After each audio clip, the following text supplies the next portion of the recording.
வணக்கம். இரவு நேர பிரதான செய்திகளினூடாக நர்மதா சிறில் முதலில் தலைப்பு செய்திகள். மீண்டும் உயர்ந்த முட்டை விலை. மார்ச் மாதத்தில் இலங்கைக்கு வந்து குவிந்த சுற்றுலா பயணிகள். தபால் மூல வாக்குச்சீட்டு விநியோகம் தொடர்பில் வெளியான தகவல். ஊடகவியலாளர்களை குறிவைத்த ஈஸ்டில் அதிகாலை நடந்த கோர தாக்குதல். இனி விரிவான செய்திகள். கடந்த வாரம் 28 முதல் 30 ரூபாய் வரை விற்கப்பட்ட முட்டையின் விலை இந்த வாரம் 4 முதல் 6 ரூபாய் வரை அதிகரித்துள்ளதாக சந்தை வட்டாரங்கள் தெரிவித்துள்ளன. அதன்படி தற்போது இலங்கையின் பல பகுதிகளிலும் ஒரு முட்டையின் விலை 32 முதல் 34 ரூபாய் வரை அதிகரித்துள்ளது. சித்திரை புத்தாண்டு காலம் ஆரம்பித்துள்ளதுடன் முட்டைகளுக்கான தேவையும் அதிகரித்துள்ளது.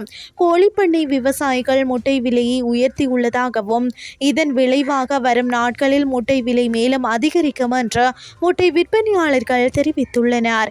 2 வாரங்களுக்கு முன்பு சந்தையில் ஒரு முட்டை விலை 25 ரூபாயாக குறைந்திருந்தது. மேலும் முட்டைக்கான நியாயமான விலையை நிர்ணயம் செய்த முட்டை உற்பத்தியாளர்களையும் நுகர்வோரையும் பாதுகாக்க வேண்டியது அரசாங்கத்தின் பொறுப்பாகும் என அகில இலங்கை முட்டை உற்பத்தியாளர்கள் சங்கம் குறிப்பிட்டுள்ளது. இந்த ஆண்டின் மார்ச் மாதத்தில் மாத்திரம் 2,29,298 சுற்றுலா பயணிகள் இலங்கைக்கு வருகை தந்துள்ளதாக தகவல் வெளியாகியுள்ளது. இலங்கை சுற்றுலா அபிவிருத்தி அதிகார சபை வெளியிட்டுள்ள அறிக்கையில் குறித்த விடயம் தெரிவிக்கப்பட்டுள்ளது. அதன்படி மார்ச் மாதத்தில் 1ஆம் தேதி முதல் 7ஆம் தேதி வரையான காலப்பகுதியில் அதிகபட்ச சுற்றுலா பயணிகள் வருகை பதிவாகியுள்ளது. குறித்த காலப்பகுதியில் 53,113 சுற்றுலா பயணிகள் நாட்டிற்கு வருகை தந்துள்ளதாக காட்டப்பட்டுள்ளது. அத்துடன் சுற்றுலா பயணிகளின் வருகையில் இந்தியா 39,212 சுற்றுலா பயணிகளுடன் தொடர்ந்து முதலிடத்தில் உள்ளது.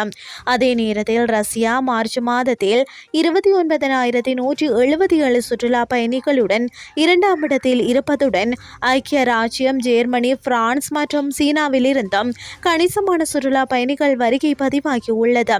இந்த நிலையில் 2025ஆம் ஆண்டின் முதல் 3 மாதங்களில் இலங்கைக்கு 7,22,276 சுற்றுலா பயணிகள் வருகை தந்துள்ளனர். அத்துடன் இலங்கை இந்த ஆண்டு 3 மில்லியன் சுற்றுலா பயணிகளை இலக்காக கொண்டுள்ளமை குறிப்பிடத்தக்கது. நடைபெறவுள்ள உள்ளூராட்சி மன்ற தேர்தலுக்கான தபால் மூல வாக்குச்சீட்டுகளை தபால் திணைக்களத்திடம் ஒப்படைக்க ஏற்பாடுகள் செய்யப்படும் என்று தேர்தல்கள் ஆணைக்குழு தெரிவித்துள்ளது. அதன்படி 114 உள்ளூராட்சி மன்றங்களுக்கான தபால் மூல வாக்குச்சீட்டு அடங்கிய ஒதுக்கப்பட்ட பொதிகள் இன்று தபால் திணைக்களத்திடம் ஒப்படைக்க ஏற்பாடுகள் செய்யப்பட்டுள்ளது. அத்துடன் நீதிமன்ற நடைமுறைக்கு பிறகு ஏனைய உள்ளூராட்சி மன்றங்களுக்கான தபால் மூல வாக்குச்சீட்டுகளை விநியோகிக்க தேவையான நடவடிக்கைகள் எடுக்கப்படும் என தேர்தல்கள் ஆணைக்குழுவின் தலைவர் RMAL ரத்நாயக்க தெரிவித்தார். இதேவேளை உள்ளூராட்சி மன்ற தேர்தல் தொடர்பான பதிவு செய்யப்பட்ட தபால் மூல வாக்குச்சீட்டுகள் அடங்கிய பொதிகளை பெறுவதற்கான அனைத்து ஏற்பாடுகளும் தற்போது தயார் நிலையில் இருப்பதாக தபால் மா அதிபர் ருவன் சத்குமார குறிப்பிட்டுள்ளார். தொடர்புடைய தபால் சீட்டு விநியோக நடவடிக்கைகள் நாளை ஆரம்பமாகும் என அவர் மேலும் தெரிவித்தார். இதற்கிடையில் அனைத்து உள்ளூராட்சி மன்றங்களுக்கான தபால் மூல வாக்குச்சீட்டுகள் அச்சிடும் பணிகள் நிறைவடைந்துள்ளதாக அரசாங்க அச்சக திணைக்களம் தெரிவித்துள்ளது. அதற்கமைய குறித்த தபால் மூல வாக்குச்சீட்டுகள் தேர்தல் ஆணைக்குழுவிடம் ஒப்படைக்கப்பட்டுள்ளதாக அரசு அச்சக அதிகாரி பிரதீப் புஷ்பகுமார தெரிவித்தமை குறிப்பிடத்தக்கது. இனி வெளிநாட்டு செய்திகள்.